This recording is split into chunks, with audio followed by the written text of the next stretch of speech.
Hi guys, maayong buntag. So karon naghinlo na si Jade og tangkal kay mao ni among baboy guys. Mao ni among pinakauna nga anay na si Blue Eyes. Kana siya guys, nanganak na siya pero tulo ra ang iyang anak, ang uban kay namatay. Naay tulo ka baktin ang nabilin og kung kinsay gusto mo palit og baktin na mi baligya.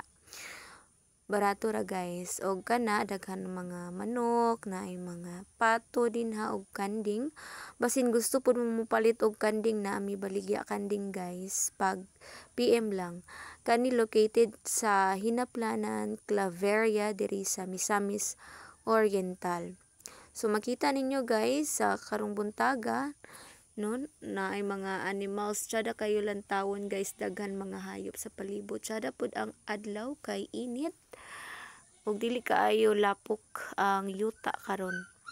So kana mo ni siya guys, kalingawan niya bahog taga adlaw. So duha na di ay namong anay guys, ang isa kay buros na bag-o pa to siya na breedan guys, karon ato lang niaging bulan.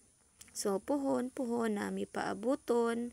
So dili po di ay lalim magbuhi og baboy guys kay mahal pod ang bahog sa baboy no. Pero narabay usahay guys nga moubos ang presyo sa palitan sa baboy. So ana ra gyud ang kinabuhi guys.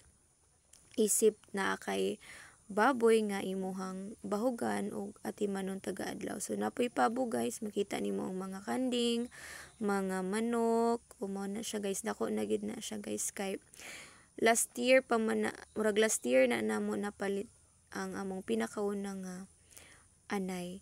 Nasugod gid na siya sa gamay pa guys, hantud nagdako ang amuang baboy.